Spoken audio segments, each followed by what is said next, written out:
Hello, everyone. Welcome. Thank you to all of you that have joined us. My name is Mackenzie McFadden. I am a senior national account manager with Rasmussen University. I want to thank all of you for joining us for our Rasmussen University Professional Development Training Series. This is one of many that we will be bringing you throughout the year. I'm most excited about this one because it has or was one of the most requested topics of last year. And so we thought, why not kick it off with our first session being conflict management. And really, no matter where you are in your profession, in your career, what title you have, all of us can get better at dealing with and managing conflict. So I feel like this is going to be a great opportunity for all of us to get some tips and tricks and how to deal with that and finding out our conflict management style. The training will be recorded today. We will be sending that out. Hang tight. It might take us a couple days to get that out to you, but know that that is coming. We also have a certificate of participation that will be coming your way if you joined the session. So that will be coming as well. We really appreciate you taking time out of your day to better yourself and grow professionally. So we want to provide that for you. Also, we know that there will be questions. So if you do have a question throughout this session, be sure to utilize the chat box. It's up at the top. Throw in any of your questions, and then we're going to be managing that towards the end of our session today. So just be on the lookout for that. Ask a question. We'd be more than happy to answer that. We will try to get to as many as we can. Before I introduce our amazing presenter for the day, I do want to just touch base on our Education Alliance Network. The majority of you that have joined this call today are a part of one of our education alliances. We, as you can see, if you joined a little early, all of the different companies that are joining us today. We had over 900 people register for this training session, so we know it's useful. We know it's a hot topic. It's incredible. So we want to thank you for taking time to better yourself and join us today. But with being a part of our Education Alliance means that you have some really great perks. You receive a tuition grant or a reduction off of your tuition. We have self-directed assessments that you can take at no cost, which means you can test out of select courses throughout your program at no cost, along with your tuition grant. And then on top of that, if your company does offer tuition reimbursement, you're going to be able to pair those together and save on your degree. So no matter where you're at within your degree or your profession, we want to help you get to that next level. And if a degree is it, we want to help you get there. So if you did select yes during registration, we will have an admissions advisor connect with you. If you are from one of our professional achievement grant alliances, we will send you some information to your specific landing page so you can request that way. If you did not select yes and you are interested in learning more, just be on the lookout for an email from us. We will make sure that you are directed to the right page so you can learn more about this incredible benefit. But now let's get us kicked off with, I'd like to warmly welcome Dr. Brian Haugen. She is joining us today as a campus executive director out of Fargo, North Dakota, and we are so excited to have your knowledge and our topic today on conflict management. So welcome. Well, thank you. And thank you, Mackenzie. And again, welcome to all of you. As Mackenzie said, thank you for taking some time out, maybe even over your lunch hour for some of you here in Central Time Zone, to really learn a little bit more about yourself and others. Like Mackenzie said, conflict management or style was one of the hot topics that was requested. So hopefully we'll get a little bit of tools for you today. Here's a little bit about me, though, if you're wondering who I am and why I'm even talking about the things I'm talking about. Well, I graduated with my bachelor's in psychology from North Dakota State University. I got my master's from the Chicago School of Professional Psychology. I specialize in industrial and organizational psychology, very fancy term for work psychology. I look at how people work together, retain, and if they're happy at their job. So when I finished my doctorate program from Capella, I focused mainly on retaining millennials in the workforce. And I've been at Rasmussen here now. I just celebrated my 17th year. So I thought we'd get kicked off, Mackenzie and I did, about maybe just starting to get thinking yourself about maybe your own natural conflict style. So I think Mackenzie had put together a great poll for us to kick us off to just start getting us thinking about the topic. I did. So it should be up on your screen now. It's live, and it's, what is a word that describes how you reacted last time you had a conflict? Yes, can you not see it? No, I have my full screen on here. Okay, maybe it's because I had, and then we have some coming in the chat as well. I see quietly, I see stress, nervous, calm, poorly, uncomfortable, shut down, trauma response, poised, upset, annoyed, listened, concerned, curious. It looks like some of them are blocked by their employers, so that's why they're putting it through the chat. Sure. And I'm having technical difficulties, so I apologize, everyone. You think modern technology would work well or user error?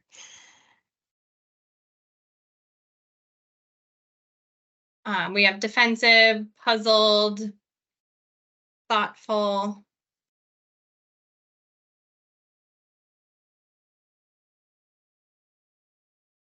Great. So as some of you guys are pointing out, conflict is not always easy. Nobody really likes conflict, correct? I mean, it makes some things uncomfortable, but out of conflict, some good things can come about. That means some people are disagreeing or have different points of view. And out of those different points of view, some great ideas can come about, especially on your work teams. And conflict can exist with friends, family members. So today, I really want us to get us talking about conflict styles, and not one conflict style is correct, is right, by the way, or correct. Everybody has a go-to conflict style, but today I want you guys to start thinking about maybe identify what your go-to style is, or maybe your backup style, and maybe using these tools today to look and identify, not maybe changing, what other people do with their conflict style, but maybe identifying their conflict style quickly, or identifying what the situation is and why the conflict is existing to get the best out of it with using a certain conflict style.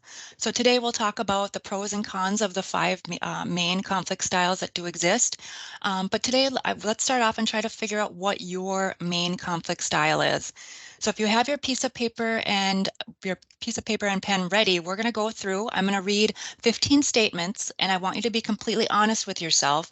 I want you to rate yourself between 1 and 5. So 1 is I rarely act like that, or I rarely agree, to up to 5 to yes, that sounds exactly like me and I extremely agree. So anything on that Likert scale between 1 and 5. So we're going to kick it off with the first question. And like I said, just be honest with yourself. In the past 6 months, I just talked about that. So now we'll talk about the next question. Number 1, if someone disagrees with me, I vigorously defend my side of the issue. So now think about yourself between a scale of 1, rarely, to 5, very likely, and somewhere in between.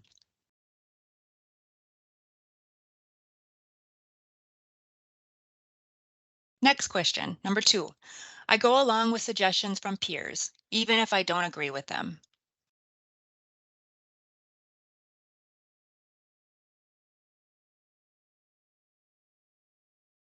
Number 3, I give and take so that an agreement can be reached. Does that sound not like you at all, very rarely, or does it sound extremely like you, or somewhere in between?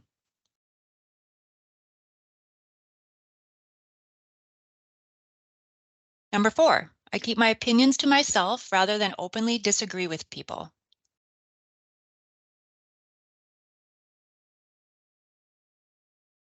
Number 5, in disagreements or negotiations, I try to find the best possible solutions for both sides by sharing information.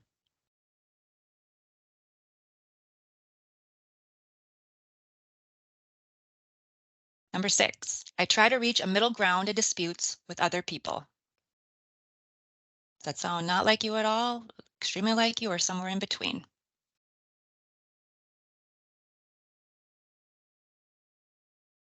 Number 7, I go along with the wishes of people who have different points of view other than my own.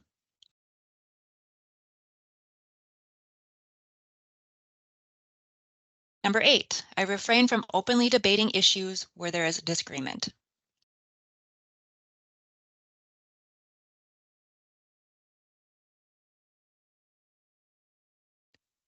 Number 9, on a scale between 1 and 5, again, 1 rarely to 5 most likely, in negotiations, I hold on to my position rather than give in.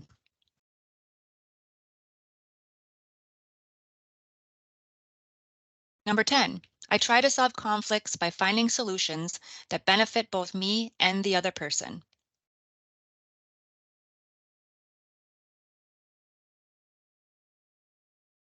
Number 11, I let peers have their way rather than jeopardize our relationship.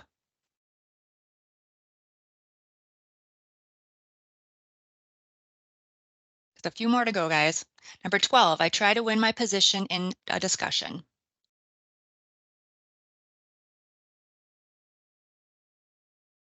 Thirteen, I investigate conflicts with peers so that we can discover solutions that benefit both of us.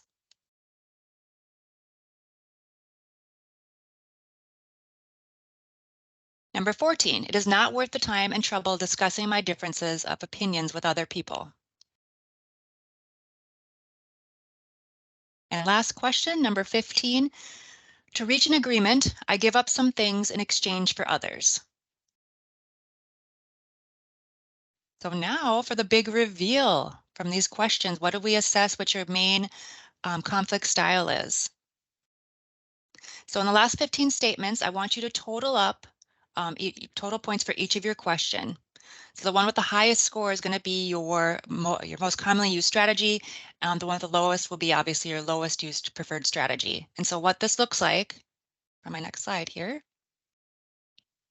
is on question number 1, if you follow the competing, number 1, what was your points? Question number 9, what were your points? And question number 12 were your points. And then you're going to add those 3 questions together and equal a number. You'll do the same exact thing for accommodating. Take questions 2, 7, and 11 and add those points together. Compromising, you'll do the same thing. Avoiding and collaborating. Does anybody have any questions? You have to let me know if there's questions, Mackenzie. I can't see the chat right now. There's no questions right now. I know several people were putting their numbers in the actual chat box, and I advise them to please make sure to track them on a piece of paper. I do have someone asking if you can repeat question 1. Question 1. And then could you list questions again, possibly? But Sure. 1 was definitely, it looks like, missed by. And then all questions, I guess. Okay, I'll go quickly through every question then, Okay. because we have some time too, so perfect. Okay, number 1, on a scale of 1 to 5, like I said, least likely to most likely is number 5. Number 1 is if someone disagrees with me, I vigorously defend my side of the issue. Number 2, I go along with suggestions from peers even if I don't agree with them. Number 3, I give and take so there's an agreement can be reached. Number 4, I keep my opinions to myself rather than openly disagree with people. Number 5, in disagreements or negotiations, I try to find the best possible solutions for both sides by sharing information. Number 6, I try to reach a middle ground in disputes with other people. Number 7, I go along with the wishes of people who have different points of view than my own. 8, I refrain from openly debating issues where there is disagreement.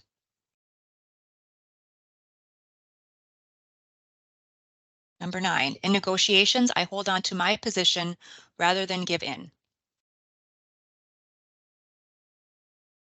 Number 10, I try to solve conflicts by finding solutions that benefit both me and the other person. Number 11, I let peers have their way rather than jeopardize our relationship. Number 12, I try to win my position in a discussion.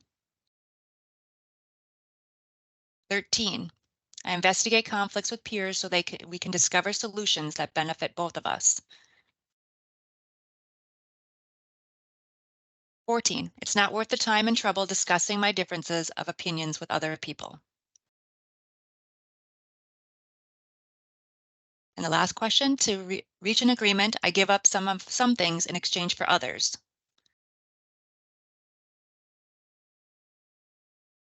So then now again, we'll go back and through, like I said, for competing, you'll want to add your points for number 1, 9, and 12 together from those questions, what you rated yourself as. Same with accommodating, you want to go through 2, 7, and 11.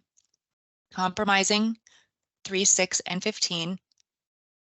Avoiding, you will do 4, 8, and 14. And collaborating, 5, 10, and 13. Was there any questions, Mackenzie, in the chat box?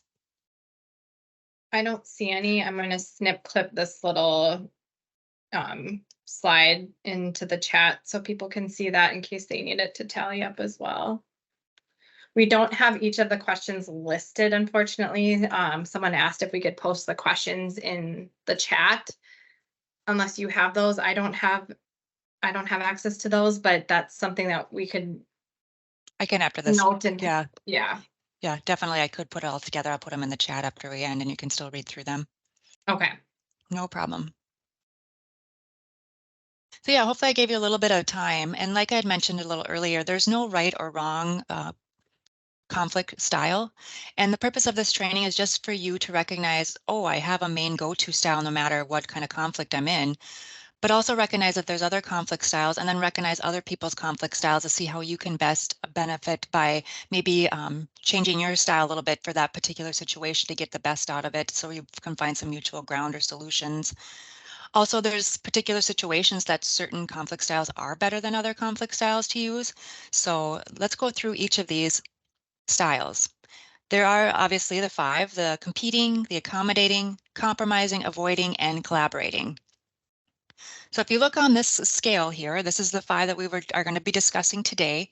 You can look from high and low assertiveness versus low and high cooperative. So this is where each of the conflict styles that lie on a scale, if you want to compare them, if you will.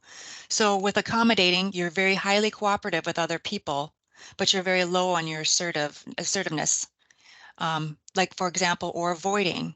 You're low with cooperating with others and when you have conflict, and you're low when you're very assertive with your conflict style.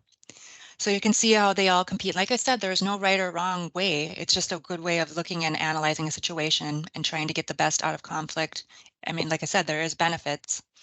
And compromising obviously is the square in the middle where it's really the happy medium ground. But like I said, there's pros and cons of all, and we'll go through each of them. So why conflicts actually happen? Lots of reasons why conflicts happen. We know that. There's difference in goals. What our personalities can, if they're conflicting. If there's scarce resources, that can also cause conflict. Different communication styles. I don't mean some of you on this training might have done some of the communication style training that Mackenzie does, which is great to see what your communication styles are, what your values are. All these can all come together and cause conflict. So competing, if this was one of your main styles that you identified, maybe your go-to, these are the people that they're pursuing their own endeavors. They're at their own cost, their own expense.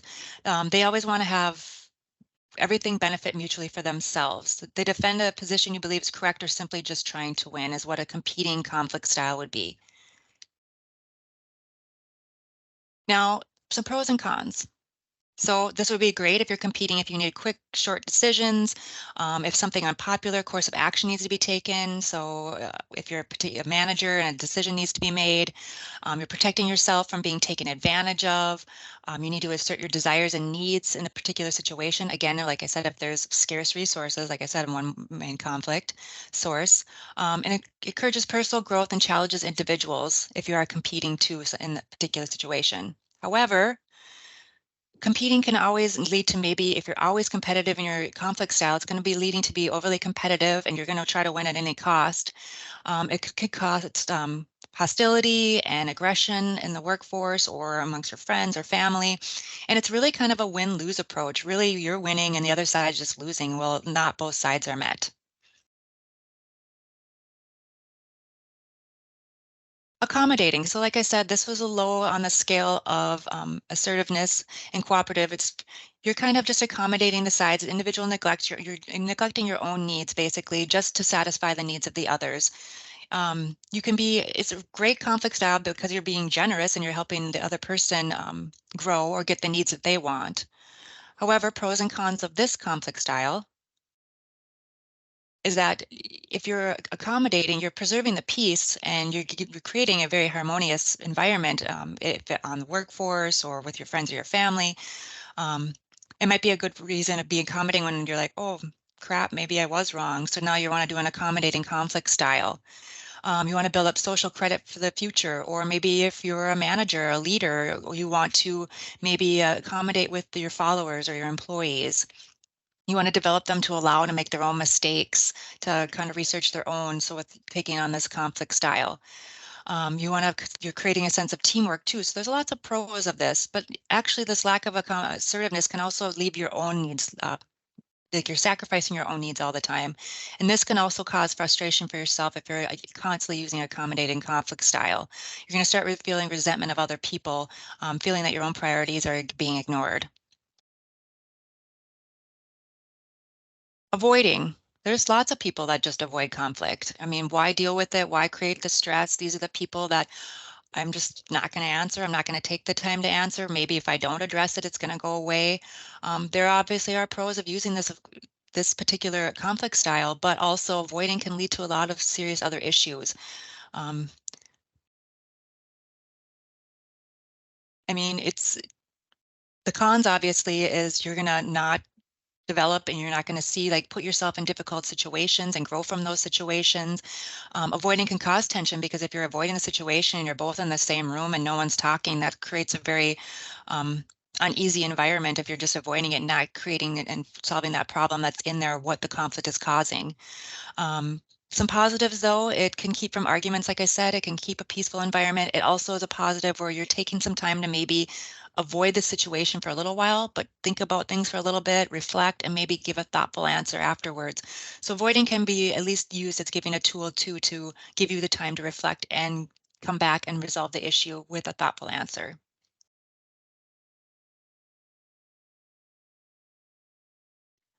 Compromising. So this is the one that was all in the square in the middle. And this is where both individuals come together and they're both trying to decide what one side or the other. So it's kind of a win-win approach. Again, it can address the issue directly, but like what avoiding doesn't do. It's or of splitting the difference in between the two so both parties can get kind of what they need. So again, the pros, like I just mentioned, it's you're both giving up a little bit, but you're both losing a little bit, but it's compromising where both are getting some benefits out of the situation. It's a good one to manage conflict. It's at least effective in managing tension though. You're agreeing to disagree, kind of seeing, we compromise on both things, come to a middle ground. You're creating a sense of fairness between the two parties. You're really encouraging that cooperation and communication. But some cons, like I said, when you're both compromising a little bit, you're both giving up a little bit. So might both leave this conflict, you're both feeling dissatisfied. You are focusing on middle grounds, but you might forget to stand up for your own needs if you're both using this type of style all the time. And people might feel like you might feel personally like you're giving too much up on the situation, or the other party in the conflict might feel like they're giving up too much on the situation if using this style all the time. Now, collaborating, on the other hand, is when all individuals come together and you're all looking to all sides together, trying to get where both parties can come away and walk away from that situation, deciding on what's best for both parties involved, kind of collaborating, seeing each other's views, coming with a win-win approach. You really want to have mutual respect. This is where collaborating really is a good point for your teams if you really need to come and think outside the box when there's a conflict. Really want to hear multiple perspectives from people. You want to explore alternative ways. Like I said, a win-win approach, learn from each other and both come away from that situation, learning and growing, getting and having your needs filled. This, however, is not going to work if both people in this conflict have a lack of respect for each other, or if they have lack of trust for each other.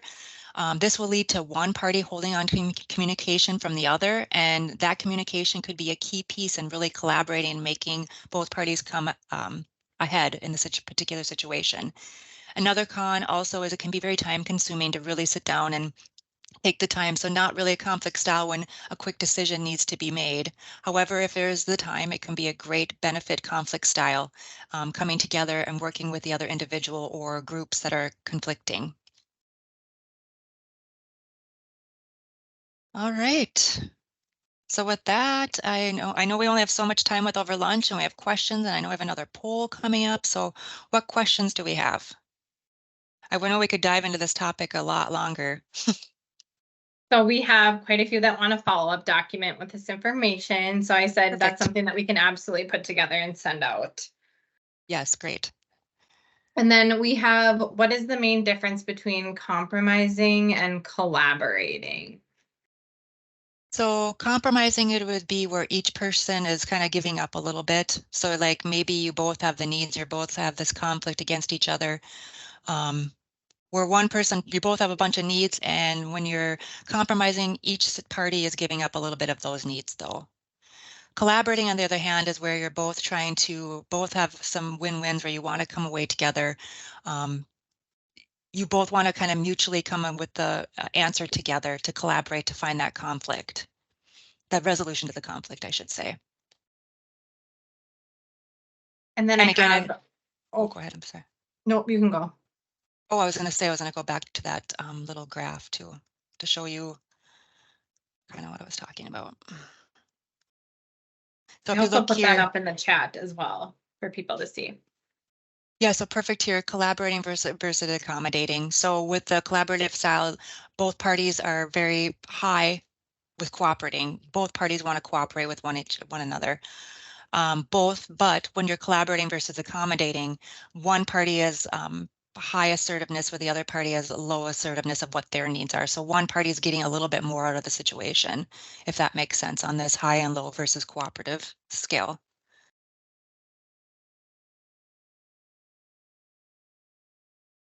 And then I have collaborating is high and assertive. High and assertive and high and cooperative. So both parties. Yep. We have people wanting to use this with their team, which I absolutely agree. And I also feel like it kind of goes hand in hand with communication styles, like you said, Yes. As well. Are there tips for collaborating effectively when it is important to maintain authority? Example, like coach to a player. Sure. So, I mean, you can still collaborate. Like we said, they're both high scale of assertiveness and being cooperative. But I mean, if you're having like coach to a player, you're already kind of setting that role. You're already going to have a high assertiveness role with this individual.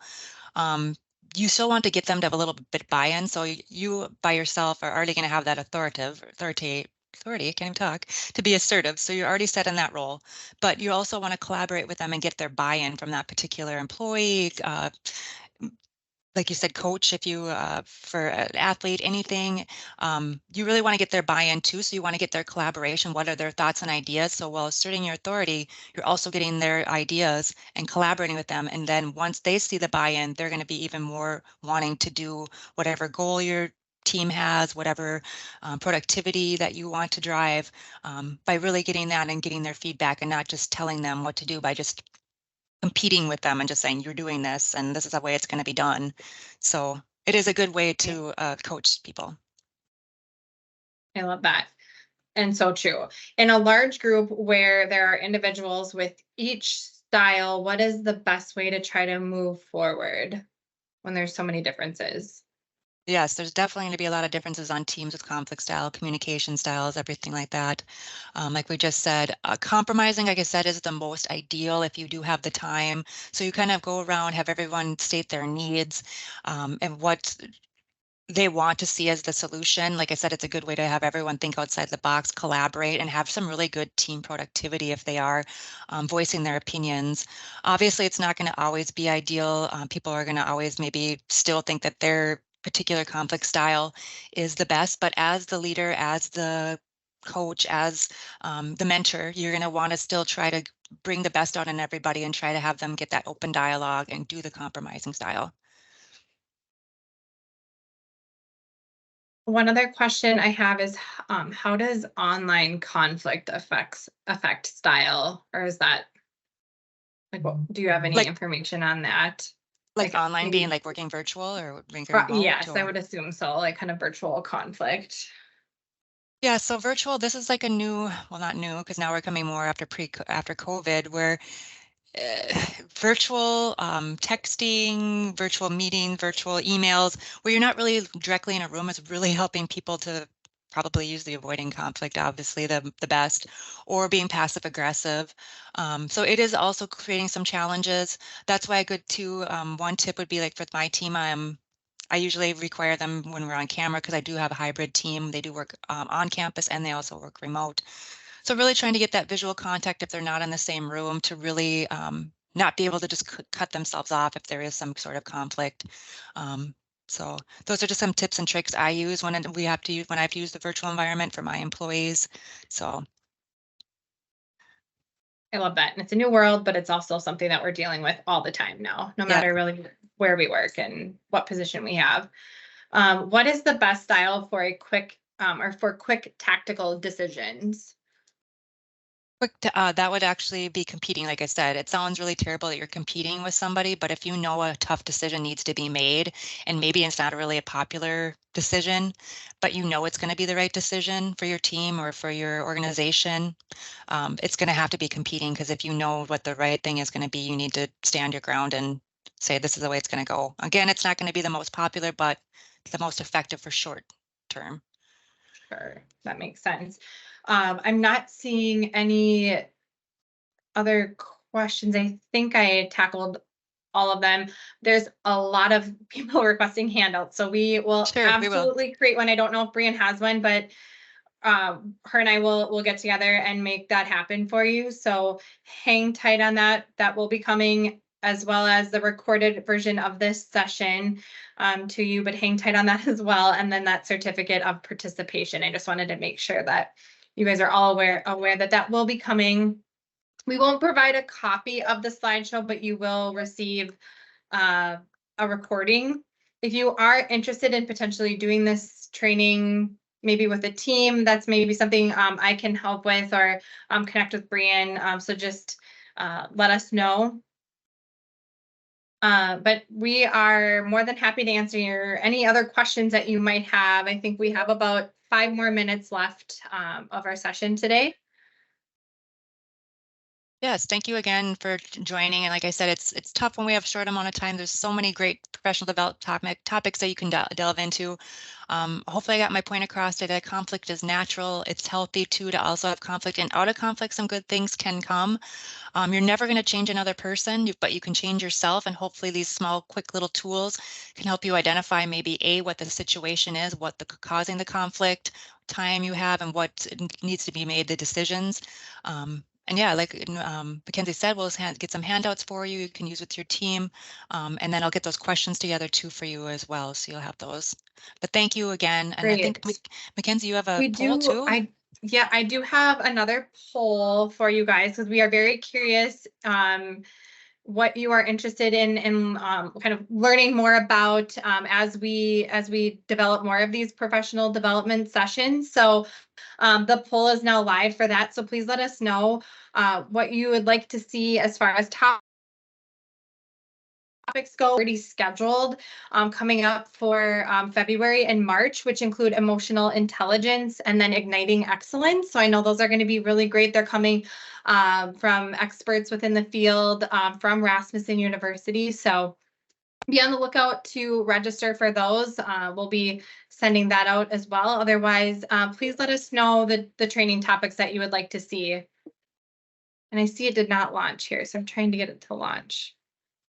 Okay, it's ready to go. So please let us know, because we are happy to take that into consideration and develop a training topic that you that's in need and that you're most interested in. Oh yeah, leadership style. These are all good topics. That EQ one's going to be interesting too. Emotional intelligence, great for any leader, anybody in any level of within the Absolutely. organization. Yep.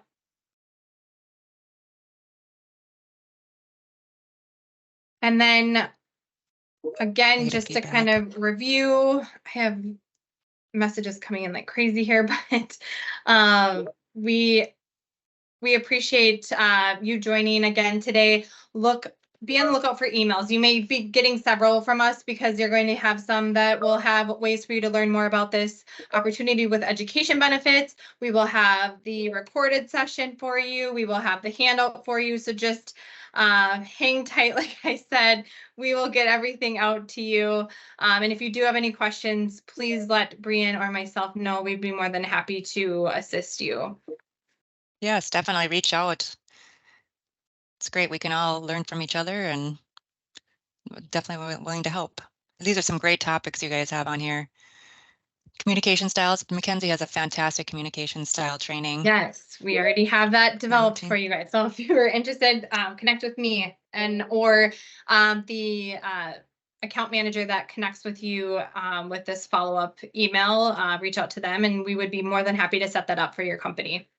Mm-hmm. And if you missed last month's or a couple months training was generations in the workforce training for leaders or even for employees too. So to recognize different things, how you can work better with different generations in the workforce. So. And I'm sure Mackenzie and her team can develop anything too. So for any kind of training for professional development. So. Yes, or we will find an expert that's ready and willing. We have lots of resources here at the university to make that happen.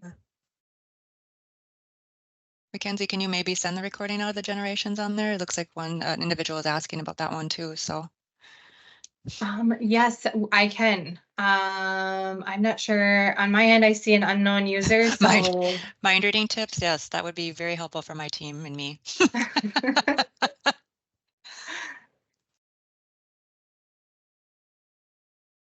Yes, if I know, I'm not sure who the user is that is looking for the generations one, but we do have it posted on YouTube and I know I can get that for you. Perfect. Reach out directly to me as well. You should have my information from an email you received too on this session. So if you are interested in that, email me and I can send you over the link to that. That was another one of Brianne's awesome trainings that she did. And you did your dissertation within that field too. So very knowledgeable on the topic. All right. Well, thank you so much, everybody. This has been wonderful. We appreciate everybody taking time out of your lunch break to join. Also, just being engaged. This makes it so much more fun for us when we have to do these trainings virtual, that you're all engaged and willing to participate. So we appreciate that. Yes, thank you all. And hopefully you guys are in much warmer places than we are. Yes, also agree. All right, well, thank you again. We will close out this meeting here for today and be on the lookout for our upcoming sessions and emails with all of the great content from today's session. Yes, thank you. Have a great rest of your day. Bye, everyone. Bye.